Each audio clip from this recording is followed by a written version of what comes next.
Tədbirimizə başlamazdan əvvəl müasir və müstəqil Azərbaycan dövlətinin qurucusu və mimarı, Yeni Azərbaycan Partiyasının qurucusu Ulu Öndər Heydər Əliyevin və Azərbaycanın ərazi bütövlüyü, o cümlədən suverenliyi uğrunda canlarını fəda vermiş şəhidlərimizin əziz xatirəsini bir dəqiqəlik şəkildə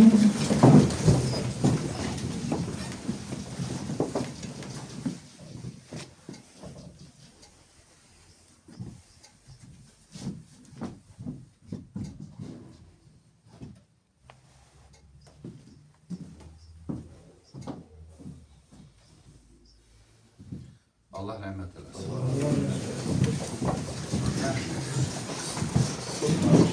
Çox vaxt almaq istəmirəm.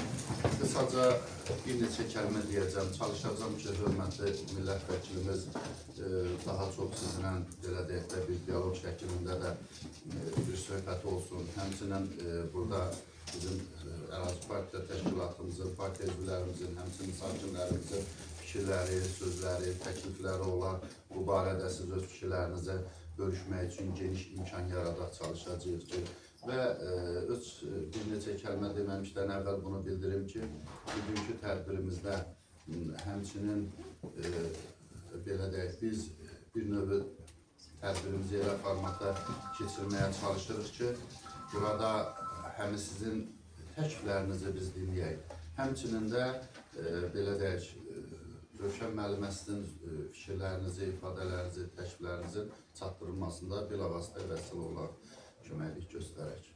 Bildirmək istəyirəm ki, ilk növbədə biz qarşıdan gələn vaxt 31 dekabr Dünya Azərbaycanlılarının həmrəylik ili də və bəs dünyada bu yaşayan bütün Azərbaycanlıların birliyinin təmin olunması məhz Azərbaycan dövlətinin, müstəqil Azərbaycan dövlətinin qurucusu mimarı Ulu Öndər Heydər Əliyevin adı ilə bağlıdır.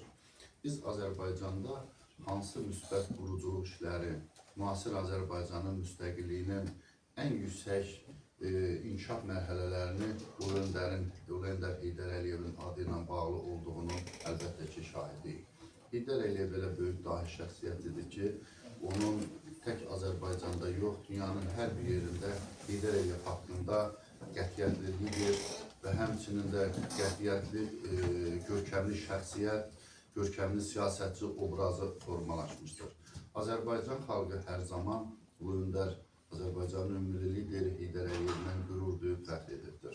İstər Azərbaycana 70-ci illərdə rəhbərlik etdiyi dövrdə, istər o vaxt ki, Azərbaycanda SSR tərkibində 15 respublikalardan, Sovet Sosialist respublikalarından biri olarkən, 70 il biz SSR-nin tərkibində olarkən, Heydər Əliyev yeganə Türk, yeganə müsəlman bir şəxsiyyət idi ki, SSR kimi böyük bir dövlətdə Nazirlər Soveti sədrinin birinci müavini, büronun üzvü vəzifəsində çalışmışdır. Bu sözün həqiqi mənasında çox böyük bir məsələ idi. Orada bir Azərbaycanlının çalışması əlbəttə Azərbaycan xalqının, Azərbaycan dövlətinin gələcəkdə inkişafı üçün nə qədər böyük töhfələr verilməsinin biz bunun şahidiyik. Yaşlı nəsil bunu çox gözəl bilir ki, Ulu Öndər Heydər Əliyev vaxtı ilə Azərbaycana rəhbərlik etdiyi dövrdə də, Moskvada rəhbər şəxs vəzifədə olduğu dövrdə də Azərbaycan üçün, istər iqtisadiyyat üçün, istər hərb sənayesi üçün, istər elm, təhsil, mədəniyyət, səhiyyə və bütün sahələr üçün nə qədər böyük titanik işlər görmüşdür. Bildirim ki, vaxtı ilə Cəmşid Nasranski adına hərbi liseyi Ulu Öndər Heydər Əliyev yaratmasaydı, biz 44 günlük Vətən müharibəsində qazandığımız böyük qələbədə o Azərbaycanın milli ordusunun tərkibində, istər bundan əvvəl 1-ci Qarabağ müharibəsində də milli kadr zabitlərimizdən hardasa çatışmamalı ola bilərdi. Ulu Öndər Heydər Əliyev vaxtı ilə Azərbaycanın hüdudlarından kənara, istər SSR məkanında, istərsə də ondan kənarlara Azərbaycanın gəncləri ali təhsillərini davam etdirmək üçün göndərməsəydi, bundan sonraki dövrdə müasir dövlət quruculuğunda biz əlbəttə yenə də bir mütəxəssislərin, kadrlardan istifadə üçün müəyyən kəsatlıq yarana bilərdi. Ulu Öndər Heydər Əliyev ikinci dəfə Azərbaycan xalqının təkid və tələbi ilə hakimiyyətə gəldikdə, Azərbaycanda elə bir ərəfə idi ki, 93-cü ildə bilirsiniz, 93-cü ilə qədər Azərbaycan dövləti coğrafiyadan, xəritədən silinmək təhlükəsi ilə üz-üzə gəlirdi. Azərbaycanı de facto parçalanmaq təhlükəsi ilə üz-üzə gəlirdi. Qardaş qırğını baş vermişdir. Və buna görə də Azərbaycan xalqı hər zaman müdrikliyini nümayiş etdirdiyi kimi bir daha 93-cü ildə Ulu Öndər Heydər Əliyevə müraciət edərək yenidən hakimiyyətə dəvət etdi və Heydər Əliyev bu təklifi qəbul etməklə bugünkü Azərbaycanın qazanılmasına bir nöqtə qoydu. Heydər Əliyev hakimiyyətə gəldikdə birinci hansı ilk addımlar atdı? Birinci sabitlik yaratdı. Cəbhədə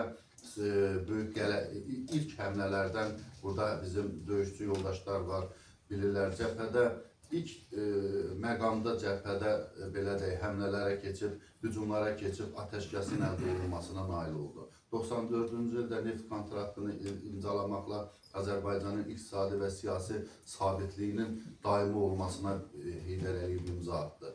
Və Ulu Öndər Heydər Əliyev Azərbaycan iqtisadiyyatını, hərbisini, bütün sahələri inkişaf etdirməklə müasir və bugünkü Azərbaycanı yaratdı. Heydər Əliyevin Azərbaycan xalqına bəxş etdiyi böyük bir nemətlərdən biri də onun siyasətini və ideologiyasını çox layiqincə davam etdirən, bugün dünyada liderlər sırasında adı öndə çəkilən qətiyyətli liderimiz Cənab İlham Əliyevdir.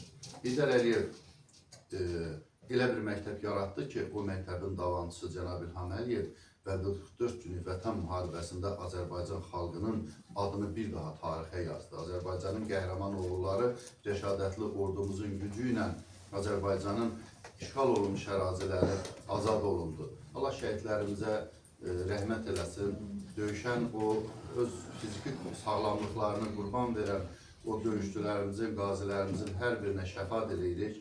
Nə yaxşı ki, bugün bizim qüdrətli Azərbaycan ordumuz var və biz çox sevinirik ki, və məhz o Müzəffər Ali Başkomandanın rəhbərliyi ilə, Azərbaycan xalqının iradəsi ilə bu günləri Kəlbəcər yüksəkliyindən Araz ovalığına qədər Azərbaycan əskəri Azərbaycan sərhədlərini qoruyur. Son 200 ildə qazanılmayan böyük qələbəyə imza atıldı və Azərbaycan müstəqilliyini, suverenliyini əbədi etdi.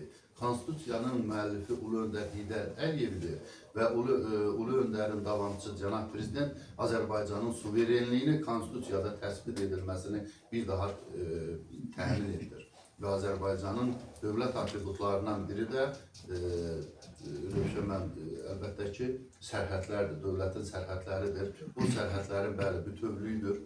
Onu məhz Müzəffər Ali Başkomandan Azərbaycan xalqının iradəsi ilə, birliyi ilə təmin etdi. Və buna görə də bu günləri biz qəhrəman Azərbaycan xalqının övladları kimi qətiyyətli liderlə qürur duyuruq, fəxr edirik. Və məhz böyük qayıdış 44 günü Vətən müharibəsindən sonra Cənab Prezidentin imzaladığı müvafiq sərəncamla Böyük Qayıdış Dövlət Proqramına uyğun olaraq azad olunmuş ərazilərimizə Böyük Qayıdış Dövlət Proqramına uyğun icrası uğurla davam etdirilir. Artıq bizim Laçınımızda artıq 5000-ə qədər insan Laçın sakinimiz köçübdü, orada bir dəfəlik həyatlarını qurublar. Laçın şəhərində, Zadoq, Sus, Bəylik kəndlərində orta məktəblər fəaliyyət göstərir, sosial obyektlər fəaliyyət göstərir, infrastruktur yaradılıbdır və o cümlədən digər məsələlərdə. Xankəndində, Xocalıda Azərbaycan bayrağının ucadılması dünyaya səs salan ən böyük Azərbaycanın qüdrətli atdığı addımlardan biridir. Müzəffər Ali Başkomandanın iradəsinin hesabına əlbəttə ki, biz buna nail ola bildik. Və bu gün biz xoşbəxtik ki, Böyük Qayıdışın belə deyək, biz də iştirakçılarıyıq və heçdən də deyil ki, artıq Cənab Prezident 2025-ci ili demək suverenlik, konstitusiya və suverenlik ilə elan etdi. 2026-cı il isə şəhərsalma, düzdürmü Rövşən müəllim? Şəhərsalma ili elan olundu. Və bu böyük qayıdışa əsasən bizim azad olunmuş ərazilərimizdə görülən o böyük titanik işlərin nə qədər yüksək templə inkişaf edəcəyinin bir daha bariz nümunəsidir. Cənab Prezident seçildiyi dövrdən hər bir seçkinin əvvəsində onun platformasında yazılan bəndlərə xahiş edirəm, fikir verin. Onun hər birini göstərdiyi zamanlardan, vaxtlardan daha tez hamısını yüksək səviyyədə 100% hamısı həyata keçirilibdir, hamısına əməl olunubdur. Məhz budur liderin qətiyyətlidir. Ona görə də biz deyirik ki, Azərbaycanın qüdrətli dövlətdir və Azərbaycanın qüdrətli qətiyyətli lideri vardır. Biz də Yeni Azərbaycan Partiyasının sədri möhtərəm Cənab Prezidentin siyasətini sizin Laçınlılar birgə iştirakınızla çalışırıq ki, öz həyat və fəaliyyətimizlə davam etdirək. Hər bir Laçınlı dövlətə, dövlətçiliyə, lider eləyib ideologiyasına, cənab prezidentə hər zaman sadiq olmuşdur və hər zaman sadiqdir. Keçirilən seçkilərdə biz bunun belə deyək, şahidi oluruq. Bizim Laçınlılar, cənab prezidenti, mən deyərdim, bütün Azərbaycan xalqı çox sevir, Laçınlılar lap çox sevir və cənab prezidentin də Laçınlılara, Laçına olan münasibəti göz önündədir. Laçına olan səfərləri bunun təzahürüdür. Və indi tədbirdən sonra bizim burada fərmanlarımız var, Rövşən müəllim, bu görüşdən istifadə edərək bizim qocaman burada veteranlarımız var, partiya veteranlarımız, əmək veteranlarımız var. O cümlədən öz fəaliyyəti ilə, ictimai fəaliyyət, siyasi fəaliyyəti ilə aktiv olan insanlarımız var. Sizin iştirakınızla çalışacağıq ki, sonunda da təmin edək. Və mən istəyirəm söz. Hər birimizi belə deyək, əgər Laçınlılar burada yaşayırlarsa, burada fəaliyyət göstərirlərsə, elə bura Laçın. Bunu biz neçə ildir, siz Laçınlılar burada yaşayırsa, deməli burada Laçının bir qoxusu var, Laçının bir ətri var. Çünki burada Laçınlılar yaşayırlar. Siz buradan köçüb doğma torpaqlarınıza gedəndən sonra da bura üçün bir balaca darıxacaqsınız. Çünki burada ailə qurmusunuz, burada analarımız ağbirçək yaşına gəlib çatıb, atalarımız qocalıb. Bəziləri Laçın ümidi ilə düşündü, amma Laçında dəfn olunmadı. Burada digərləri Ağcabədidə aparıb dəfn eləmişsiniz. Dünən, valla elə bir söz oldu dünənləri. Mənim özümün qohumlarımla bağlı. Biri gedib birinin, deməli, atasının qəbrinə gedib, babasına getməyib. Onlar ötürü biraz mübahisə edirdilər. Yəni, bu bizim üçün doğrudan əzizdir. Mənim üçün, yenə deyirəm, mən də istəyirəm ki, gedən babamın qəbrini tapam. Hərçənd bizi buraxmırlar oralar. Ona görə bu günləri siz Uzunluqda yaşamışsınız, burada fəaliyyət göstərmişsiniz, uzun müddət. Mən indi istəmirəm, qayıdan, İlqar müəllim bir partiya funksioneri kimi, yəni Laçın rayon təşkilatının sədri kimi Yeni Azərbaycan Partiyasının ətraflı sizə məlumat verdi. Hərbi işlə bağlı, görülən işlərlə bağlı. Oradan da bu il konstitusiya və suverenlik ili ilə bağlı çalışmışam mən də Yeni Azərbaycan Partiyasının, yəni eyni zamanda Laçın rayon təşkilatının əksər tədbirlərində iştirak eləmişəm və biz müxtəlif mövzularda müxtəlif çıxışlar da etmişik. Bu mətbuatda da var, səslənib, televiziyada da göstərilib. Eyni zamanda uzun müddət məktəbin direktoru işləmiş Sabir müəllim də geniş məlumat verdi.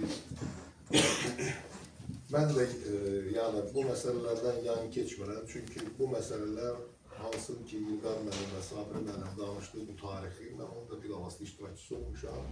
1993-cü ilin belə deyək, 15 iyunundakı Ulu Öndər Azərbaycana qayıtdı və iyulda artıq 9-unda o artıq Ali Sovetin sədri seçildi o ərəfədə. Yəni üstündən bir neçə müddət keçəndən sonra avqustun 2-sindən elə mən Ali Sovetdə işləməyə başladım. Ekspert kimi institut bitirmişdim. Fəaliyyət göstərdim. Sonradan bir ildən sonra isə artıq tam ştatda işlədim. Yəni 94-cü ilin sentyabrın 28-dən. O illərdən üzü 2024-cü ilin 1 sentyabrına qədər, yəni özünüz bilirsiniz, seçkilərə qədər, yəni 7-ci çağırışa qədər mən Milli Məclisdə fəaliyyət göstərmişim.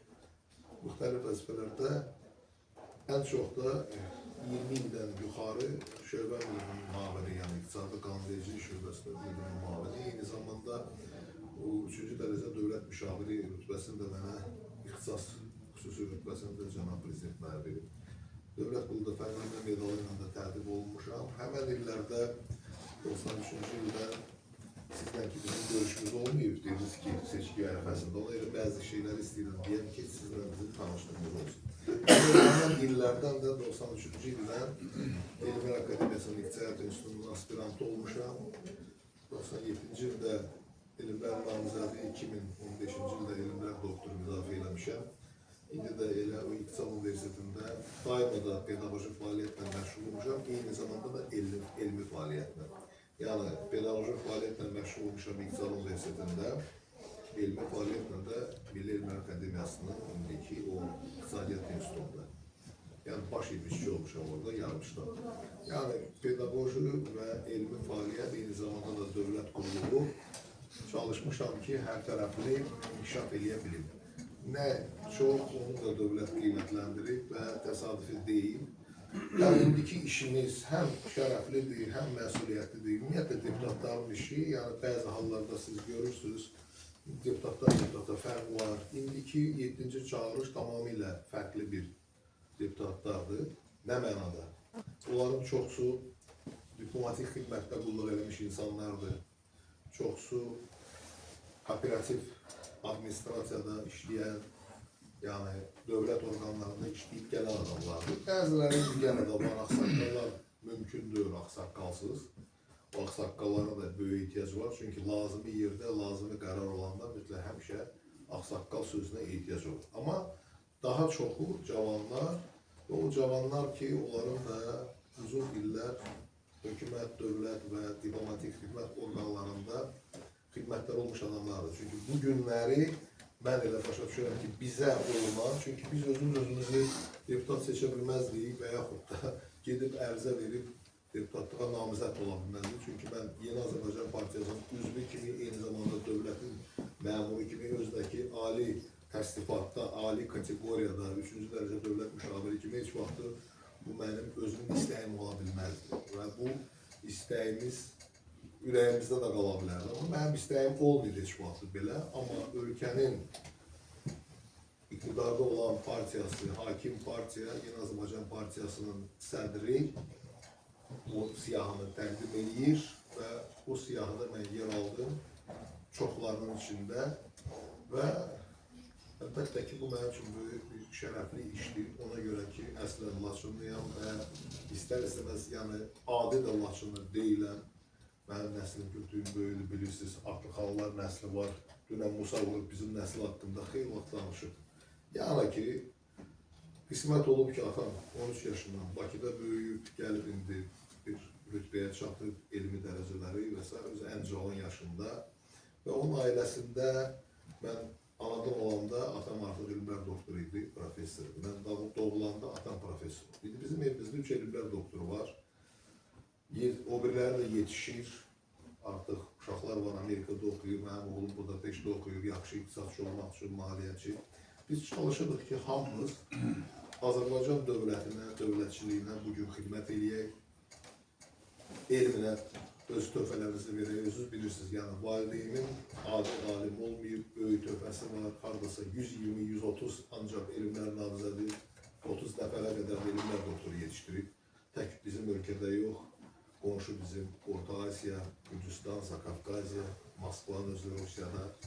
Yəni çalışmışıq, Laçından gəlmiş bir adam, kasıbçılıqla böyümüş bir adam öz dövlətinə xidmət edib, xalqına xidmət edib bugünləri. Mən də onun evladıyam, düşünürəm ki, mən də bugün o yolu davam etdirməliyəm və əlimdə nə imkan varsa bunları eləyirəm. Siz Laçınlarla görüş hər zaman mənim üçün xoşdur. Mənim həmişə tələbə olan vaxtdan həmişə Laçınlı olmuşam. Yəni Laçınla övünmüşəm, Laçınlı olduğum üçün təxir eləmişəm. Kimsə də məndən soruşanda, haralsan Laçınlı deyəndə yadıma düşür ki, o adam özüm bilməsən uşaq vaxtdan ki, Laçın nədir, necədir, amma mən Laçında yəni 22 yaşına qədər hər il yayda gəlmişəm. Atda sürmüşəm, ova da getmişəm, ot da biçmişəm. Yəni kənd həyatı ilə də tanışlığım var. Düzdür, bütün kəndləri gəzə bilmirdim o zaman. Mənim getdiyim kəndlər Köhnə kənd idi, İrçan idi, Qışlar idi. Aşağıda Əlpənalı deyilən bir kənd var idi, bizim qonşu kənd. Əyhan və s. Yəni Tursudan üzüb tərəfə. Yəni Laçının özünə bir neçə dəfə getmişəm vaxtı ilə. Çünki ehtiyac olmurdu oraya getməyə şəhərə. Biz gələndə Şuşadan gəlirdik, keçirdik. Dediyim odur ki, bugün Laçın artıq azaddır. Laçının azad olmasında da bilirsiniz ki, hansı işlərdən Azərbaycan xalqı, dövləti hansı məhrumiyyətlərdən keçib. Mən istəmirəm qaynam mən yenə deyirəm, özüm bilavasitə bəzi şeylərin iştirakçısıyam. Hələ biz Avropa Şurasına üzv olanda ən birinci Strasburqa gedib, orada ermənilərlə mübahisə edən, orada çıxışlar edən, yəni aparat işçilər arasında onlardan biri olmuşam. Mənim çox böyük arzularım olub. Həmişə bizi ermənilər, gürcülər, yəni onlardan axıra salırdılar bizi. Bəzi hallarda da mən etiraz edib deyəndə ki, bizim adımız niyə arxadadır? Deyirlər ki, siz məğlub ölkəsiniz, sizin yeriniz arxadadır. Bunlar qabaqda oturur. Bunu əlbəttə ki, deyirlər, qeyri-rəsmi deyirlər. Bu şeylər bizi incidir. Yəni, mənim özüm sonuncu dəfə həmən bu 2019-cu ildə Litvada keçirilən görüşdə də oranın da təşkilatçı hökuməti o vaxt işləri görən, həmən o tədbirləri keçirən fransızlar idi. Orada da mən sonuncu dəfə etirazımı bildirim və mən tərk edib gedirəm bu tədbiri. Vaxt gələcək, qismət olacaq, biz qalib ölkə kimi olanda mən sizdən soruşmayacağım, gəlib birinci sırada oturub sözümü deyəcəm. Hələ ki, elə bir tədbirimiz olmuyor, yəni bu deputatlar dövründə. İnşallah yəqin qismət olan bu 7-ci çağırışda havaqsa belə bir dövlətlərlə mən gedib oturaram və orada bir sözümü deyərəm. Eyni zamanda həmişə orada da ermənilərə deyəndə ki, mən Laçınlıyam, onlar mənə biraz çətin baxırlar. Bəzən də deyirlər mənə deməginən bunu, çünki Laçınlardan bunlar həm qorxurlar, həm də Laçınlardan qisas almaq istəyirlər. Hansısa aldı. Nəysə, bunlara danışmaqda məqsədim oldu ki, qısa bir ekskurs elədim öz taleyim, öz həyatımla bağlı ki, sizin məlumatınız olsun. Ola bilər, Wikipediyada başqa şey görürsünüz, mən bilmirəm, heç baxmıram mən o şeyə ki, mənim haqqında nə yazılıb, nə var. O institutun var, orada saytı var, orada yazılıb, nə neçə əsəri olub, nə qədər monoqrafiyası var. Mən heç onlara baxmıram, onu kimlərsə yazır, özüm heç onları hazırlayıb bilmirəm. Amma Laçınlı ziyalıların kitabları olub, bəzi hallarda bizdən alınlar avtobiografiyamızı, biz onları vermişik, onlar onu çap edirlər. O da əlbəttə ki, hər il alimin bioqrafiyası yenilənir, kitabları çıxır, məqalələri çıxır, tədbirlərdə iştirak edir, o sayı artır. İndi orada olanlar yenə də köhnə bir şey qalsın, amma əsas odur. Əsas odur ki, bugün yenə də biz baxmayaq ki, hər yerə biz çalışırıq, İlqar müəllimlə gedək, İlqar müəllimsiz də gedirəm. Son 4 aydır mənim yenə köməkçim yoxdur, ona görə mən çalışıram ki, İlqar müəllimin, yəni partiyamızın verdiyi istiqamətlə gedəm görüşlər. Amma mütəmadi Milli Məclisdə mən vətəndaşları qəbul edirəm, görüşürəm. Yəni bizdə deputatlar üçün ayda minimum 2 dəfə vətəndaş görüşür. Yəni məndə elə olur ki, 10 dəfə olur, 8 dəfə olur. Yəni çoxdur da, bizim cəmanı çox yerə səfərləyib. Və mən həmişə çalışmışam bir şey eləyəm. Atamın da verdiyi belə bir məsləhət olub həmişə ki, bir əlin verdiyin digər əl bilməməlidir. Mən də çalışıram, çox gördüyüm işlərlə bağlı. Yəni o, bəzən deyirlər, yox, maddi yardım insanlar elə fikirləşir ki, o ancaq pul ola bilər. Yəni onu düşünürlər. Bizdən onu da istəyirlər ki, vay, seçicilərlə görüşdün. Neçə nəfər gəldi, neçəsinin məsələsini həll edin, neçəsi icra olundu, neçəsi həllini tapdı. İcra oldu ki, məktubdur, müraciət edirsən, cavab gəlir ki, bu mümkündür. Yəni o deməkdir ki, sən onu həll eləməmsin. Sadəcə olaraq müraciətə cavab. Mən məsələn çalışıram ki, icra olunanların sayı artsın. Özüm o hesabatı da 4 ayda özüm aparıram. Baxıram, özümdən arada bir sevinirəm də. İlqar müəllim demişkən ki, 100 nəfər müraciət edibsə, 11 nəfərin məsələsini həll edilmişəm. Baxmayaraq ki, 100 nəfər müraciətə 90 cavab gəlib, qalanları qənaətbəxş deyil. Məsələn, ev istəyən var, evi biz vermirik. Amma yenə də çalışırıq, nə isə əldə edə bilirik. Çalışırıq, eləyirik. İş yeri də həmçinin. Digər hüquq pozmalar, məsələn, bizdə vardır, orada sahələr üzrə müraciətlər var. Məhkəmə hüquqdur, məişət problemidir, filan. Yol çəkə bilmirəm, çünki yol çəkməklə bağlı bir söz olanda müvafiq orqanın rəhbəri deyir ki, biz Qarabağı sizdə Laçının yolunu çəkirəm, mən Ağcabədin yolunu düzəltmərəm, ancaq Laçın. Mən də baxıram, fikirləşirəm ki, bugün dövlətimiz, inanın, rəhbərimiz, idarəetmə, mən menecment üzrə professorumda, yanında idarəetmənin nəzəriyyəsini bilən adamım. Bugün dövlətimiz, dövlət başçımız, hökumət orqanları mümkün olan idarə etməni həyata keçirir. Biləsiniz, dünyada bilirsiniz, problemlər çoxdur. Dünya ölkələrində də problemlər çoxdur. Hər yerdə iqtisadiyyatda problem var.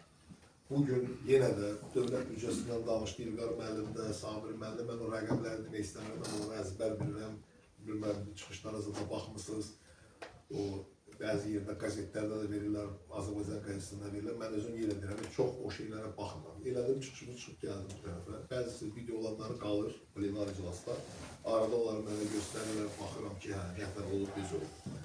Amma məqsədimiz odur, kimisə reklam eləmək, özümüzü reklam eləmək, azacıq da olsa bizi Azərbaycanda tanıyırlar. Yəni işimizə, gücümüzə görə mən dövlət orqanında işlədiyim üçün mənim kommunikasiyam daha böyükdür. Yəni bu sahədə yüksəkdir. Çünki çox nazirlər var, nazir müavinləri var, komitə sədrləri, onların müavinləri ya tələbə yoldaşımdır, ya tələbələrimdir. Mənim üstünlüyüm digər deputatlardan bununla fərqlənir. Ona görə mən bəzən olur ki, məsələlərə daha cəld, daha çevik münasibət göstərə bilirəm. Eyni zamanda ki, məxfi hissənin müdürü olmuşam, bir 10 il protokol sektorun müdürü olmuşam. Onun hesabına məhkəmə hüquqdur, nədir bu, güc strukturların çox adamları tanıyıram və bu da mənim yenə deyirəm, cəmaatda hardasa bir dəstək olmaqda problem törətmir. Çünki çox adamın telefonu məndə var öncədən, deputat olmamışdan da var. Amma problem çoxdur. Bunun hamısını Rövşən Muradov həll eləyə bilməz.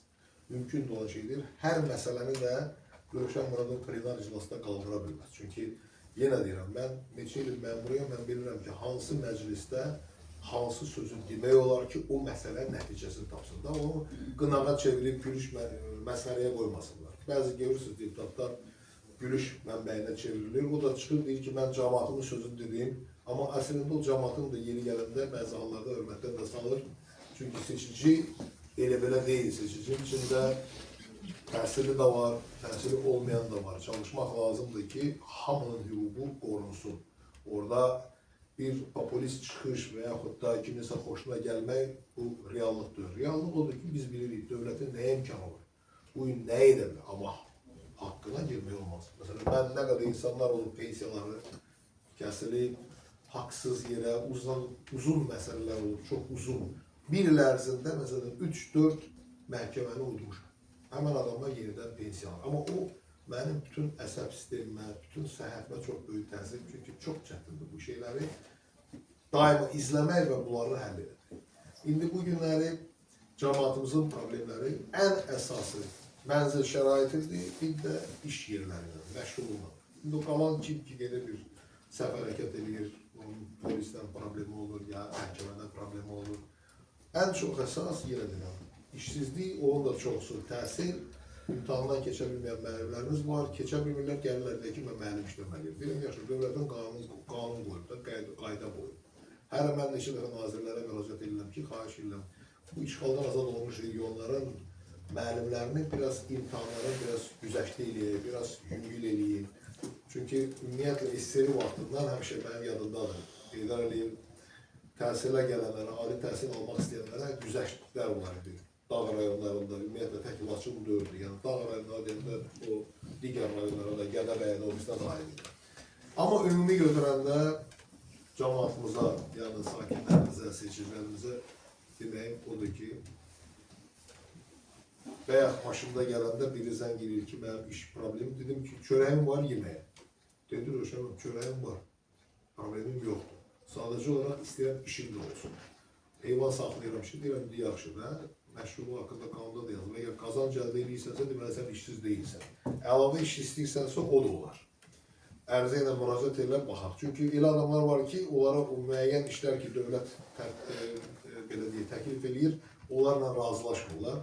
Çünki hamı istəyir münasib iş olsun. Münasib iş nədir? Həm ixtisaslı uyğun olsun, həm peşəsinə, həm evinə yaxın olsun. Çünki bu görürsün, Ağcabədidə yaşayan 60 km qıraqda bir iş verirlər. Qazanclıdır, amma gedib gəlmək problemdir. İnsanın vaxtı gedir. İndi mən yenə deyirəm, cəmaatımız istedadlıdır, savadlıdır. Məsələn, mən hansı məktəblərə gedirəm, görürəm ki, Bakı şəhərində olsun, istəyirsiniz, hansı rayonda olsun, mən baxıram, görürəm ki, yox, uşaqlarımız yaxşı oxumağa meyillidirlər. Çünki niyə? Heç kim istəmir pis yaşasın, heç kim istəmir ki, təminatsız yaşasın. Necə mənim atam 13 yaşından kənddən çıxıb, o da yaxşı yaşamaq üçün, oxumaq üçün, şəraiti dəyişmək üçün oxuyub. Bilib ki, oxuyan adama zaval yoxdur. Bu günləri insanlarımız yüksək bal toplayırlar. Məsələn, keçən il Şıraqlıda kəndində olan bir qızın o yüksək bal toplaması Laçın üçün böyük göstəricidir. Mən bunları qeyd edirəm hər yerdə, çıxışlarında da yenə deyirəm. Mənim hər bir Laçınlının uğuru mənim üçün bir təxarət edici haldır. Amma çalışmaq lazımdır ki, pis hallar olmasın. Ümumiyyətlə çalışın, bax, burada cavanlar var, burada toylar olur, evlənirlər. Bu cəmaatla siz də işləməlisiniz, ağsaqqallar. Çünki bizim ənənələr var. Boşanmaların sayı artır, məsələn, Laçınlar. Bilmirəm, bu sünidir, ya qeyri, deyirlər ki, ya problemlər olur, ev nəzadla bağlı. Amma deyənə, axırda vaxtlar baxaram ki, o ev nəzad məsələsi durur. Boşanmalar var, bax, məndən pis mənə var. Mən demografam da, yəni mən atamın ixtisasını tamam edirik. Çalışmaq lazımdır bu gəncləri ailə quranda bunlara dəstək olunsun. Bunların işinə qarışmaq olmaz. İndi, vallahi, iqtisadi səbəblərdən ondan da ayrılmaq var, amma mən belə baxaram ki, çoxsu iqtisadi deyil. İnsanları kiməsə, belə deyək, istəməyə ərə vermək olmaz. Çalışmaq lazımdır. Oxumuş adamla ailə qurur. Çünki gelib yenə deyirəm, qızı, oxumuş qızı, oxumamış oğlana ailə quranda orada problem yaranır, yaşaya bilmirlər. Ona çalışmaq lazımdır bu şeyləri biraz qabardır. Valideynlər, burada müəllimlər, bunların çoxsu biz vaxtıyla məktəblərdə işidirdik. Yəni biz məktəbdə oxuyanda bizə bu cür tövsiyələri verirdilər.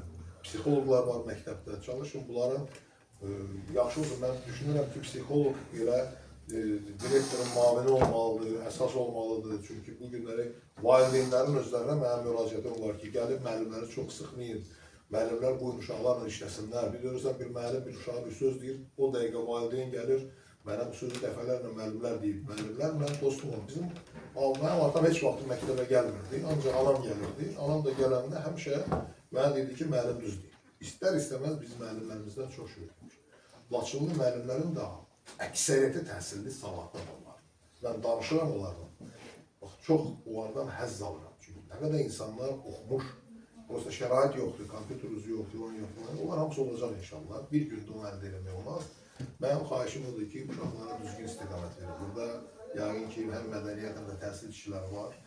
Mən sizə yenə deyim, mədəniyyətlə bağlı bir-iki xırda məsələləri istəyirəm sizə deyəm ki, məsələn, mən etiraz eləmişəm dəfələrlə o regional mədəniyyət şöbəsinə, idarəsinə, nazirlə də danışmışam bu yaxınlarda. Mən naziri görə bilmirdim. Artıq bizim isti münasibətlər yaranıb. Çünki bəzi nazirlər düşünür ki, deputat onu axtarırsa şəxsi iş üçün axtarır. Mən şəxsi iş üçün axtarmamışam. Ona görə nazirlə də dostlaşmışam. Deyirəm ki, yaxşı, bu Laçınlıdır. Mədəniyyət klub bağlanır, Laçınlının ştatı düşür ixtisara, yerdən Qubadlı götürürsünüz. O da bizim oğlumuzdur, o da bizim vətənimizdir. Amma da bu Laçınlının sayı çoxdur, axı o hər iki rayonun üst-üstə gəldi çoxdur. Olmazmı ki, bu təqaüdə gedən Laçınlının yerinə də Laçınlını götürək, oxumuşum, deyirəm, təhsil almışım. Bəzi anlarda belədir ki, orta məktəblərdə oxumuş adamı aparırlar, klub müdürü, heç o kitabxana bilmir, nə olan şeyini bilmir, iqtisadi ədəbiyyat hansıdır. Ona görə bugün o adamlar iqtisada düşünür. Amma onlar əgər uzun illər işləyiblərsə, onları da müvafiq işlə təmin edir. Xoş xəbər odur ki, gələn il üçün bizim Şərqi Zəngəzur regional elə gedir də, o sahədə hardasa bir 151-152 ştat olacaq mədəniyyət sahəsi üzrə. Onun 100-dən çoxsunu tabibat eləmişik ki, Laçınlar olsun. Olay işləsin. Yəni, bunları nəzərə alın. Amma Sabir müəllim bəya biz buraya gəlməmişdən qabaq söhbət elədik, o məktəbin direktoru xanımla da. Yəni, baxıram ki, bir imtahanları yaxşı verir müəllimlərimiz. Çalışın, oxuyun da, qayda budur, dövlət budur. Bütün dünya ölkələrində işsizliyi var. Belgiyanın özündə var, Amerikada var, hər yerdə var. İnsan nə vaxta qədər ələ baxır. Mən bana səmimi deyirəm sizə, o özünə məşğulluğun da, ünvanlı sosial yardımın da bir iqtisadçı olaraq əleyhinəyəm. Onun dövlətin siyasəti budur, bugün bunu deyilir. Bu günləri əmək haqqı artmır, biz ehtiyac meyarını 15 manada artırırıq, onunla da deyirik ki, insanların pulu artır. Mən istəmirəm onu. Mən istəyirəm hər bir kəs işləsin, ayda 1000 manat yox, alsın 5000 manat. Yəni, ünvanlı sosial yardıma ehtiyacı olmasın. Ünvanlı sosial yardım keçid dövrü üçündür. Özünə məşğulluq keçid dövrü üçündür. İnsanlara iri sənaye müəssisələri açılmalıdır, gelib işləməlidir. Yəni, nə vaxta qədər ki, bizdə sənaye müəssisələri artmayacaq, böyüməyəcək, bizdə həmişə iqtisadi artımda problem olacaq. Ölkə başçısı da buna çalışır. İndi Laçında bugün 120 nəfərlik, 200 nəfərlik, 50 nəfərlik müəssisə açılır, mən sevinirəm. Amma mən istəyirəm ki, keçmişdəki kimi 3000 nəfərlik, 5000 nəfərlik zavod, fabrika açılsın. Amma bu da problemdir, o vaxt istilik. Bizim nə istəyirsə eləyəcəyik ki, onu hara satacağıq. Ona görə də yavaş-yavaş indi bizdə həm çalışmalıdır, kənd təsərrüfatını yaxşı inkişaf etdirir. Çünki kənd təsərrüfatı bilirsiniz də, Heydər Əliyevdən qoy bir dənə xidmətin, ən böyük xidmətin deyim. Heydər Əliyev 80-cı illərdə konkret kənd təsərrüfatı ilə bağlı xidmətləri çoxdur Heydər Əliyev deyirsiniz. Rövşən müəllim bunu cılızlaşdırıb deyir. 80-ci illərdə Heydər Əliyev baxdı ki, pambıq əkirik. Yadınıza düşür də, mən qaydanda Yevlaxda 80-ci ildə gözümlə görmüşəm ki, 1 milyon 60 ton. Yadınıza düşür, o yazını mən görmüşəm də, ot tökülür Yevlaxda o vaxt. Deyəndə deyirdilər ki, bir cəhənnəmə gel, bir Yevlaxa gel, bir də işte gəl Kürdəmirə gel. İndi Yevlax gül kimi, gözəl rayon. O ot tökülürdü, düşürdüm, baxın, belə yazmış ama. Gördü ki, pambıqla mümkündür. Çünki Özbəkistan ildə 2 dəfə pambıq verir. O vaxt indi o peripiska olsun, 6 milyon ton verir. Yəni biz Özbəkistanı bula bilmərik, keçə bilmərik. Ölkə başlı çalışırdı biz Lenin ordeni alaq. Belə değildi bu. Həm sosializm yarışı var idi, həm maraqlı ağsaqqallar var, bunlar bilir. Cavanlar da bilir. Oturup fikirləşdi ki, üzüm. Onun üçün üzümçülük komitəsi yarattı. Düzdür, bəzi yerdən taxılı biz yığışdırdıq getdik. Amma nədəsə irəli gəlmək, SSR dövründə Azərbaycanı hansısa sahədə önə çəkmək lazımdır. Üzümçülük komitəsi yarattı, safxozlar və s. Biz üzümçülüklə, yəni həm Gürcüstanı, həm Moldovanı bilirsiniz, onları unutur. Hətta bu Batıda nə qədər üzüm əkilirdi o vaxt, bilirsiniz.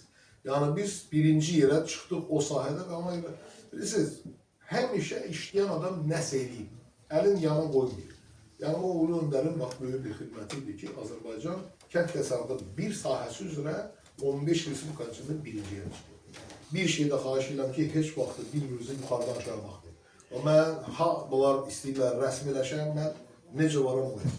Düzdür, düşmənin yanında səmimi olmaq olmaz. Düşmənin qabağında səmimiyyətdən rəsmiyyətə keçməyə lazım. Amma öz cəmaatımızın içində yenə deyər, səmimiyyətdən o söyləyimdə o sözləri sizə dedim. Və arzum budur ki, sizin kənd, buradan daha çok kuşçudur, birik de var, birik kuşçu, Əhməti de var. Yani bu kəndin cəmaatı, mən yenə deyəcəm, mən o baş plandan xəbərim yoxdur, onu bizə demirlər. Bu sülh müqaviləsi bağlanmayan da Laçın, yenə deyəcəm, strateji bir yer. Bizim düşüncəmiz oldu ki, mənim düşüncəm oldu ki, gələcəkdə Laçında, yəni bu 80 min yox, Laçında Dərkəmdə var, həmişə demişəm, indi deyirəm. Qoy Ləzgi gəlsin, Laçınlı qızını evlənsin. Qoy Laçınlı geçsin, bir talış qızını alsın, gəlsin. Oranı çox məskunlaşdırmaq lazımdır. Laçında 150 min insan yaşamağa imkan var bugün. Bugünkü vəziyyətdə. Düzəldi verəndən sonra bəlkə 300 min də yaşaya bilər. Bu dağlar elə boş qalmayacaq. Dağların döşündə, gidin görün Şvitsariya hardadır. Rəhmətli atamın dayısı Yusuf dayı deyirdi ki, elə Türkiyədə olardı, orada rəhmətlə getdi, o yazıq. 2-ci Dünya müharibəsindən sonra qaldı orada. O yerə yazıb dedi ki, bura gəlib baxırsan Şvitsariya, Laçın ilə Şvitsariyada sadəcə olaraq o kommunikasiya, indi o tuneller ki var, Laçında bu il çəkilir Kəlbəcərə görə, dünyanın heç bir ülkəsində o cür formada köhnələri var, uzunu olan da var. O 11 kilometrdə Kəlbəcərə gedən. Mən olmuşam, İtaliyadan da gitmişəm, okean altı ilə da getmişəm, amma valla bugün ora qoyulan vəsait, o həm əmək tutumludur. Hem böyük vəsait gedir, hem de biz onu bugün çörək olmayanda insan, bu pisdir. O çörək ki, bir kusok yiysən, üçüncüsünü de istəyirsəniz, o artıq daha bizə. Amma bu şeyi görmürük. Mən sizə deyirəm, vaxt gələcək, bax sizin nəvələr, bizim uşaqlar deyəcəklər ki, bunu tikənə Allah atasına rəhmət eləsin. Nə yaxşı ki, bunları eləyib. Laçında nə var idi? Necə gedirdik kəndə? Oğaz gedə bilmirdi, sonra atın üstündə gedirdik. Ya at yıxılırdı, zədələnirdi. Yadıma düşür də mən kəndimizdə. Bizim kəndə fermanın yanından maşın qalxır. Atla gedirdik. Təzədən olub 4 kilometr atla gedirdik. İndi mənim dediyim odur ki, biraz səbirli olun. Dözmüsünüz, biraz da dözün. Maşallah üzümüzdə, mən də olası cəmatın görürdüm də, gedirdim tədbirlərə. Rəhmətlik Məhəmməd Kazımov gəldi, oxuyurdu. Yüzü gülürdü, içi ağlayırdı yazı. Onu evdə o cür səsini oxuyurdu. O Allah ona bir böyük bir vergi vermişdi, yazdıra qismət olmadı. Elə ora-bura apardılar, yedizlər, çizdilər, yazdılar, xəstə saldılar. Amma yaxşı olar. İndi dediyim odur ki, o vaxtı baxırdım bizim insanlara. İndi maşallah, gəlirəm deyəm, Sabir mən üzr istəyirəm. Deyirəm, evlatlarınız var? Var. Evlənirlər, hamısı yer bir yerdir. İndi mən düşünürəm ki, ac susuz olmaq pis haldır. Karl Marx nə deyir? Deyir, insan yeməlidir, içməlidir, sonra geyinib keçinməlidir, sonra ictimai istehsalda işləməlidir. Yəni, əməklə məşğul olmalıdır. Şikayət ola bilər vətəndaşlardan, yerə-yerə. Söz də ola bilər. Amma ümumən, baxıram ki, cəmaatımızın üzündə bir ruh var, ümidi var, torpaq qaydı, bu belə şey deyil. Bu Azərbaycan balaca dövlətdir, amma qüdrətli dövlətdir. Siz də onun vətəndaşlarınızsınız. Xahiş edirəm, əl-ələ verin. Bir-birinizlə o küsülü adamlar olmasın, intilik aparan adamlar olmasın. Nə qədər biz mehriban olsaq Laçınlılar, biz ümumiyyətlə Azərbaycan üçün aiddir. Bu, amma mən də kiçik parça Laçın deputatıyam da. Bu az xalqlı örnək. Deyirlər 80 mindir, mənim dəqiq o rəqəm yoxdur məndə. Məndə rəqəm başqadır. Haradasa 78 min civarındadır. Amma bizdə demografik problem hələ ki yoxdur. Bizim hesablamalara görə. Çalışacağım daha yaxşı işləyən. Onun üçün də insana sağlamlıq lazımdır. Naqruskam çoxdur, yüküm çoxdur. Həm təhsil, həm elm bıraxa bilmirəm başlı başına. Çünki onların o elmin, o pedagojik fəaliyyətin də mənim bu, yəni bir mütəxəssis olaraq formalaşmağımda böyük rol oynayır. Həm insanlarla təmas, dövlət məmuru olaraq qəbullarım olur və s. Bu mənim üstünlük hüququmdur. Bəlkə də digər deputatlarda bu keyfiyyətlər olmayıb, başqa keyfiyyətlər olub, imkanları olub, maddiyatlar olub, obyektlər olub, başqa şeylər olub. İndi bizdə budur. Bundan bəhrələnərlər, gələcəkdə də başqası olar, ondan bəhrələnər. Əsas odur ki, səmimi olar və cəmaatımıza sözün əsl mənasında xidmət göstərir. Nə imkanımız varsa olur. Mən yenə deyirəm, dövlətin də imkanları məhduddur. Dövlət də bugün çalışır ki, maksimum o idarəetmədən nə qədər maksimum idarəetmə hərəkətləri var, onları həyata keçirir. Ondan artığı yoxdur. Gündəlik də artırır.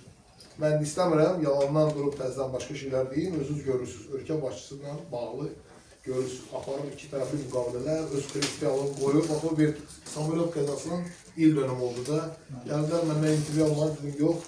Bu ölkə başçısı əgər getməyəcəksə bilir. Hə, getməmişdir. Getmədi o Sankt-Peterburqa və dərhal yazdılar hər yerdə. Yəni sözün deyir, qardaş, mənə nə qədər alınmaq olur? Ya budur, ya budur da. Biz dostluqda möhkəmiyik də. Yəni, ölkə başçısının da o prinsipi odur. Yəni, səmimi olaq da, ya dost olaq, ya da olmayaq. Düşmən söhbəti lazımdır, çünki biz böyük dövlətlərlə bu düşmənçiliyi yapıra bilməliyiz. Ya dost oluruq, ya da olmuruq da, dost oluruq. Bugün Rusiya ilə biz yenə deyirəm, müharibə apara bilməliyik, düşmənçilik eləmək də bizə yaramaz, orada vətəndaşlarımız var, biz onu eləməliyik. Amma biz də deyirik ki, biz də bu dünyada, dünya xalqlarının içində bir xalqıq, tariximiz var, dövlətçiliyimiz var. Bizə hörmətlə yanaşın. Bizə hörmətlə yanaşın, Allah bütün yükünüzü daşıyaq. Dilinizi şirin eləyin, əməlinizi də düzgün qurun, biz də sizin qulunuzda hazır. Yəni, bizim dövlətimiz sülhsevərdir, doğrudan. Bizi yığdılar boğazda, biz məcbur olduq getdik müharibədə. Gördük, yola gəlmir. Və onlar sülhlə gəlsəydilər, biz bu qədər torpaq əldə eləyəməyəcəkdik. Gəlmədilər sülhə, çox istədilər, çox istəyən azdan da qalar. Sağ olun, öpərəm sizi, bağrıma basıram, bağışlayın, biraz çox danışdım oradan-buradan və vaxtınızı aldım. Sağ olun.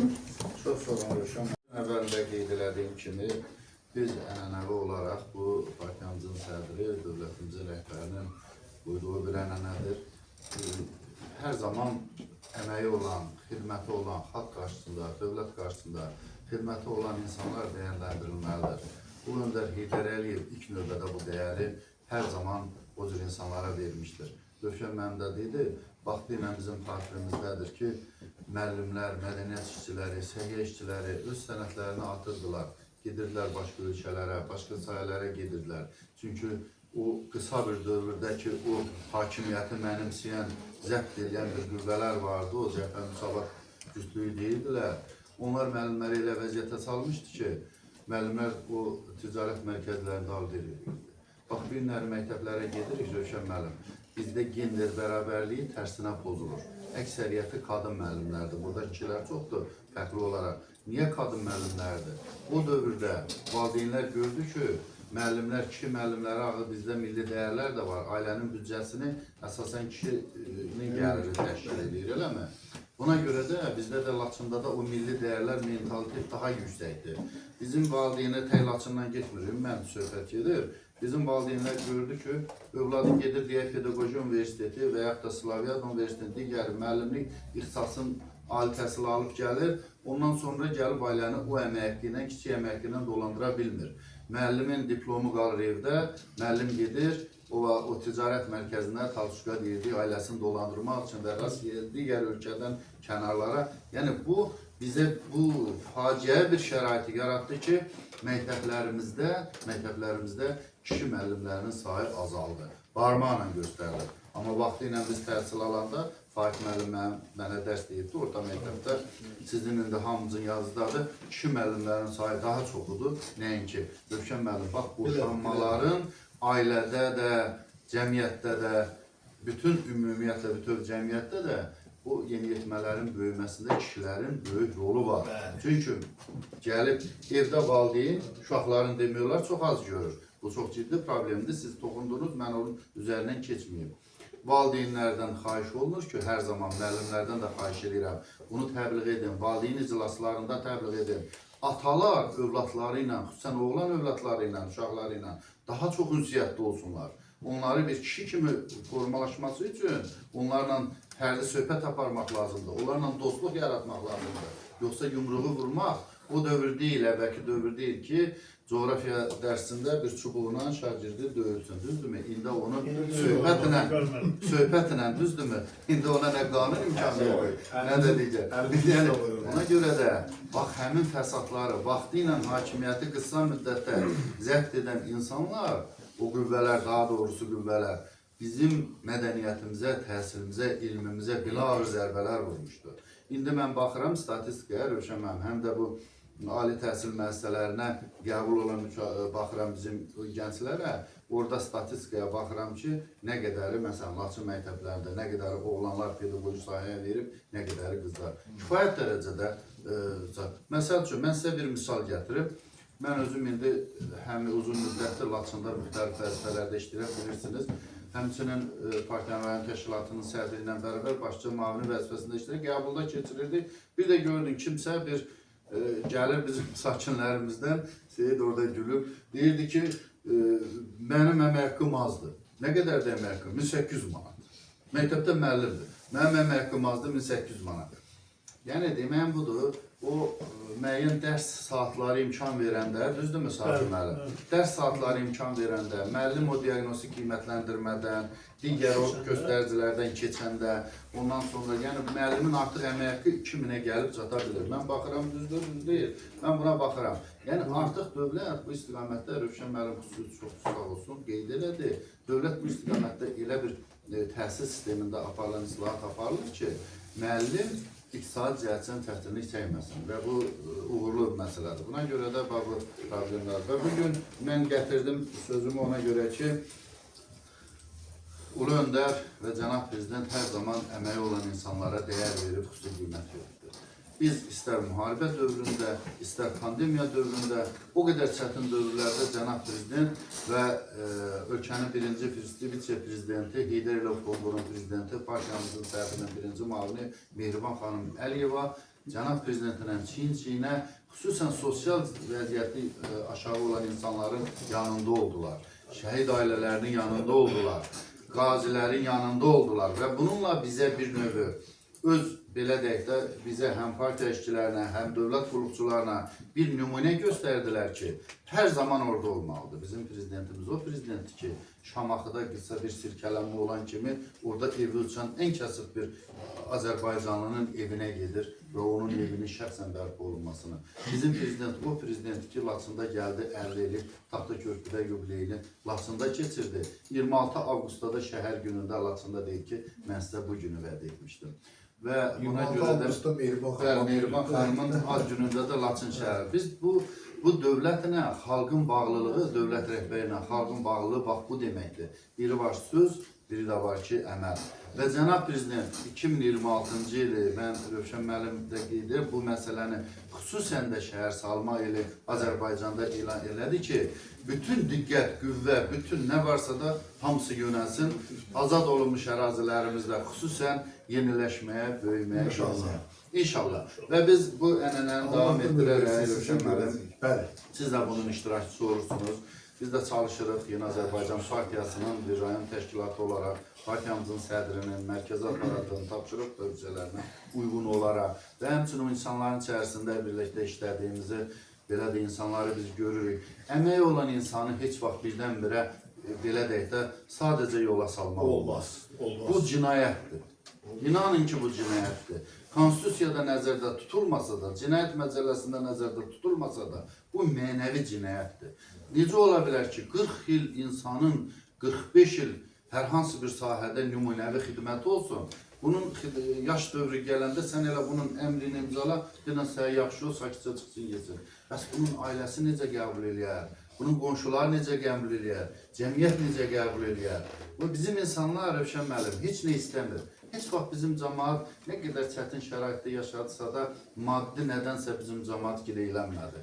Öz zəhməti ilə. Bizim insanlarımız, biz niyə görə dövləti, dövlət rəhbərini sevir? Onlar diqqəti istəyir həmişə, mənəvi dayağı istəyir. O dayağı dövlətdən dövlət var. Bizdən də onu istəyirlər və biz də çalışırıq ki, bu ənənənin davamı olaraq hər zaman o xüsusən müxtəlif sahələrdə bizim əməyi olan istər təhsil, səhiyyə, mədəniyyət, digər sahələrdə, həmçinin ictimai-siyasi həyatda fəaliyyəti olan insanları müxtəlif o fərqli fərman, təşəkkürnamələr, digər təltiflərlə mükafatlandırar. Ola bilər maddi dəyəri böyük deyil, amma mənəvi dəyəri mən hesab edirəm ki, bu bizim tərəfimizdən, dövlət tərəfindən, partiya tərəfindən verilən bir dəyərdir. Bu, əlbəttə ki, partiyamızın sədrinin bir nümunəsidir, biz onu davam etdiririk.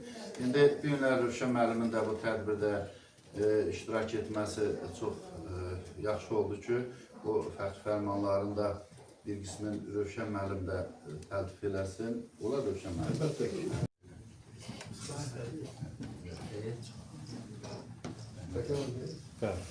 Müəllimim, təbrik edirəm, minnətdaram.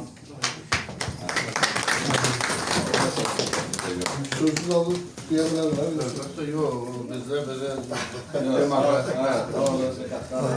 Sonra diqqətində görə, qayğında görə bizim də niyə kimi budur, 40 ildir dövlətimizdə, xalqımızda xidmətindəyik. Bundan sonra da Allah taala nə ömür verəcəksə, yenə də dövlətimizdə, xalqımızda. Çox sağ olun. Sağ olun, minnətdaram. Çingiz müəllim, Çingiz İlyasov. Buyurun. Həm məktəbdə siz yəqin yaxşı tanıyırsınız. Rektor əvəzində işləyib. Bu müddət seçkinin sədri ictimai işlərdə, siyasi işlərdə, bütün zamandan birgə olubdur. Biz belə hesab edirik. Yəni məzmun eynidir, oxumuram. Sadəcə olaraq təltif olunur İlyasov Çingiz Məhəmmədoğlu.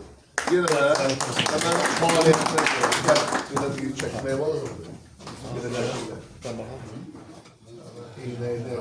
İğneyi soxuyamıram. Ben gözlüyüm. Uğurlar yenə. Yox, başa çıxmır. Yenə.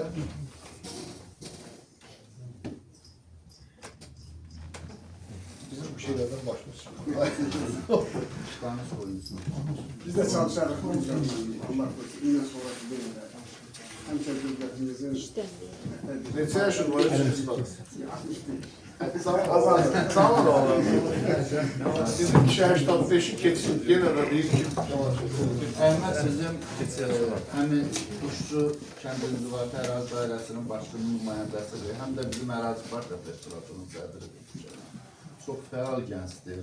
Həmin belə tərbiyəli bir oğlandır. Həqiqətən dövlət qurumuna, partiya işinə yararlı.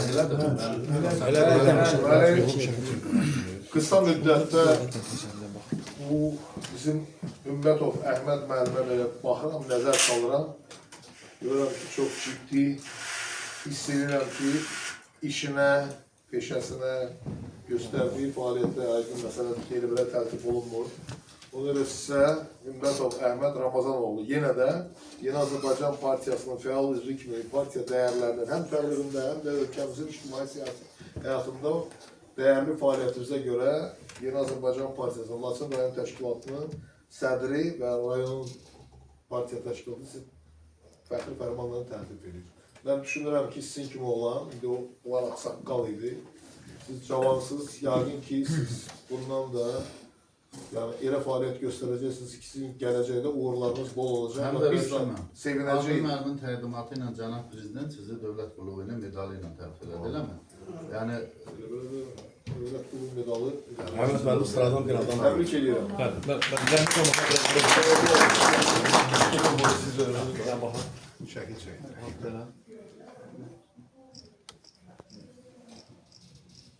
Yəni o karizmatik makamda görüşürsə, onu da tuttum. Köhnə bir məmur kimi. bizə də verirsiniz. Namuska çox vermədən bir tutum. Sizi çox görürəm. Amma sondan o hamı ilə bir şəkil. Hə, mütləq çəkdirərik. Lap yaxşı, bizim belə olanlar var. Mən həmişə sevinirəm. Sabri müəllim gəlin. Rəhmət olmasa. Demək, Sabri müəllimi yəni tanıtmağa ehtiyac yoxdur. Rövşən müəllim, siz də gözəl tanırsınız, cəmaət də gözəl tanıyır. Sağ olun. Sabri müəllim həqiqətən nümunəvi bir Azərbaycan kişisi obrazına, tərbiyəsinə, əxlaqına, əməkdar müəllimdir. Təhsil sahəsində yüksək xidmətlərinə görə, məsəl üçün, rayonda nə qədər rəhbər işçilər var və sıravit insanlar var. Hər biri kimin Sabri müəllim haqqında desən, ancaq müsbət hesab edirəm. Və uzun müddət sizin təhsildə böyük xidmətləriniz var, yeni nəslin yetişdirilməsində. Burada çox əməyiniz, əziyyətiniz olur. Bu cəmaatın burada çətin şəraitdə belə deyək, yaşaması üçün bizə, rayon strukturlarına böyük dəstəyiniz olubdur. Sonra öz övladınız kimi bilmişsiniz burada təhsil alan insanları. İctimai siyasi işlərdə çox böyük xidmətləriniz olubdur. Həmişə haqqın, ədalətin, dövlətin, dövlətçiliyimizin yanında olmuşsunuz. Və dövlət sizə əməkdar müəllim adı veribdir, haqlı veribdir, haqqınız var. Biz də Yeni Azərbaycan Partiyasının fəal üzvü olaraq, fəal üzvü veteranı olaraq 25 ildən yuxarı partiyanın rayon təşkilatı formalaşandan Sabri müəllim partiyanın rayon təşkilatının üzvüdür. Bu Heydər Əliyev işçinin ənənələrinin, ideologiyasının ən layiqli belə deyək, o daşıyıcılarından birisiniz. Biz borc bildik ki, sizinlə görüşək və belə mötəbər tədbirdə sizi təltif edək. İnşallah Laçında təbrik edirəm sizi.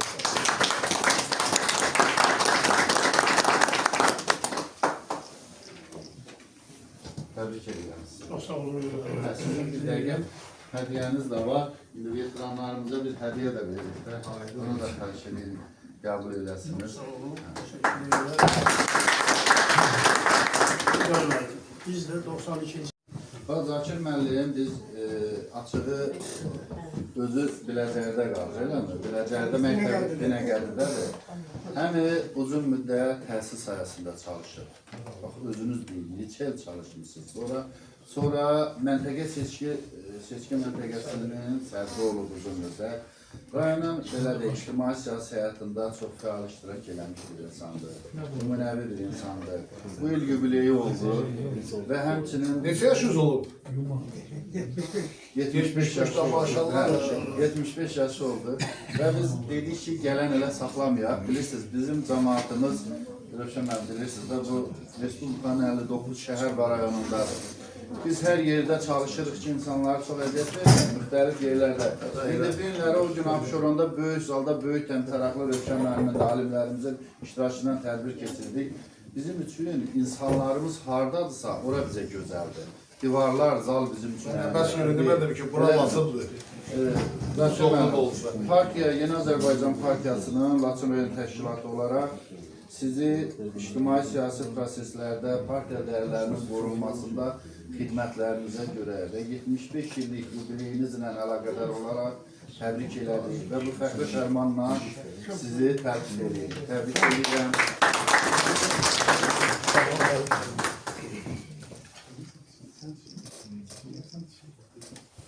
Bu da sizin hədiyyəniz olsun.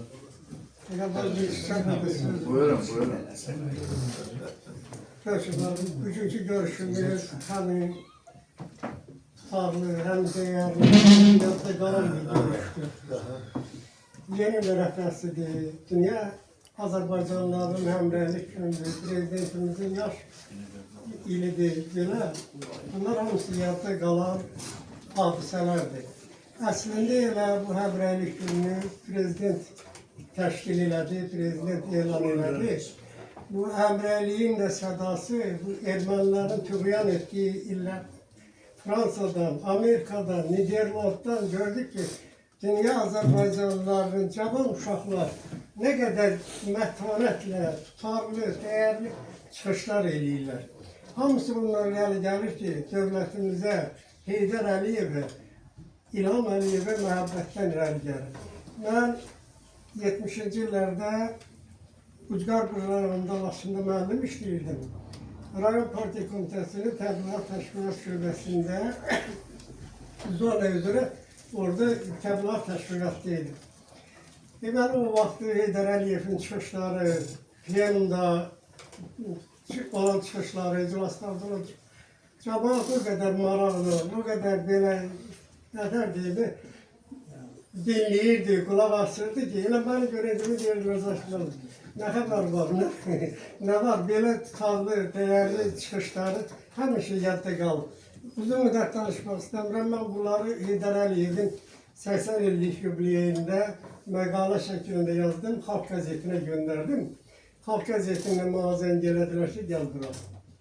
Getdim oraya, redaksiyaya, orada xeyli söhbətdən sonra dedi ki, mən bizdə çox adamların məqaləsi, akademiklərin, professorlar məqaləsi qalıb, amma sənin məqaləni verəcəyik. Çünki həm sadə, həm tutarlı, həm də yerində işlənmiş sözlər. Belə indi onlar deməkdir, məqsədim odur ki, yəni harada işləmişəm, çalışmışam ki, dövlətimizə, millətimizə, elimizə, obamıza həmişə sədaqətini... Nə imkanı oldu eləmişsən? Sədaqətinə xidmət edin.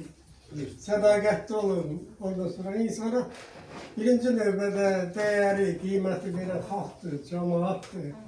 Gərək eldə, cəmaatda hörməti olur. Mən xeyli müddətdə Binəqədi rayonunda Ağsakallar Şurasında Budaq-Budağovla, Heydarovla bir yerdə işləmişik. İclaslarda həmişə bir yerdə olmuşuq. Onlar da həmişə mənim belə tərif olmasın. Görüşümü, danışığımı yüksək qiymətləndiriblər. Sağ olun. Sağ olun, təltifinizi çox yüksək götürürəm, çox yüksək şəkildə qəbul edirəm. Bir tövsiyəm də odur ki, Peyğəmbər əleyhissalam buyurdu ki, ey iman gətirənlər, Allaha, onun rəsuluna və sizlərdən seçilmiş əmr sahiblərinə itaət ediniz. Çünki ruzi, bərəkət onlarla bağlıdır. Sağ olun, minnətdaram. Başa düşdüm sizi. Anladım sizi. Teşekkür ederim. Sağ ol. Rəşad abi, bir şey də deyim sözünüzdə. Çox maraqlıdır, çox yadda qalan bir hadisədir ki, İlqar müəllimin atası mənim müəllimim olubdur. Tarık müəllimim. Rayonu tanınmış, ziyalısı, çox adlı sanlı bir müəllimi. Süleyman İlyasov mənim müəllimim olubdur. Bana dərs deyirdi. Allah rəhmət eləsin. Bir də İlqar müəllim rayonumuzun ən gözəl ziyalılarından biridir. Sizinlə də fəxr edirik. Şahbaz bölümünə sizinlə fəxr edirik. Aparıcı qüvvələrimizdir. Bu bizim gələcəyimizdir də. Ulu öndərimiz və cənab prezidentimiz bu istiqamətdə böyük dövlət siyasəti aparılır. Həmçinin bayaq siz çıxışınızda çox gözəl qeyd elədiniz. İndi həm parlament gəncləşib, sonuncu 7-ci çağırış, düzdür parlamentin çağırışı, həm dövlət strukturlarında ən böyük nazirliklər, komitələrin nazirlər, bəzən o yaşlısı sağ bilmədim, bəzən bir qismi itəliydi, kənaradır ki, bu cavan oğlandır, bunun təcrübəsi yoxdur ki, bu işləyə bilməz. İndi görün nə qədər bizim cənab prezidentin fərman sərəncamı ilə nazirlər, komitə sədrlərimiz, agentlik rəhbərləri var ki, kifayət dərəcədə Azərbaycanın inkişafı üçün xidmətlər göstərir və partiyamızda gəncləşmə siyasətinə həmişə böyük önəm veribdir. Həqiqətən də biz rayon təşkilatı olaraq gənclərin qüvvəsinə də böyük, o ağsaqqallar öndə gedir, bu aydın məsələdir. Böyük dəyər veririk və onlar da bizim ümumi partiya fəaliyyətinə və ictimai siyasi işlərində Şərifov Fuad İslamoğlu. Deməli, Mirik kənd inzibati ərazi dairəsində Rəşad müəllim müavinidir, düzdürmü? Həmçinin bizim ərazi partiya təşkilatındadır, həmçinin çox aktivdir, sosial mediada çox aktivdir. İcra nümayəndəsi. İcra nümayəndəsinin müavinidir. Mirikdə Rəşad müəllim müavinidir. Çox mərfətli, tərbiyəli, ondan sonra qanacaqlı bir oğlandır. Cənab başçının tapşırıqlarını yaxşı yerinə yetirir də. O başçının tapşırıqlarını yetirir və partiya tapşırıqlarını yetirir. Biz həm də bir partiya işçisi olaraq bilirsiniz, ona görə də biz Fuadı... Neçə yaşında o Fuad? Maşallah da cavan olan. Hər şey qalandadır.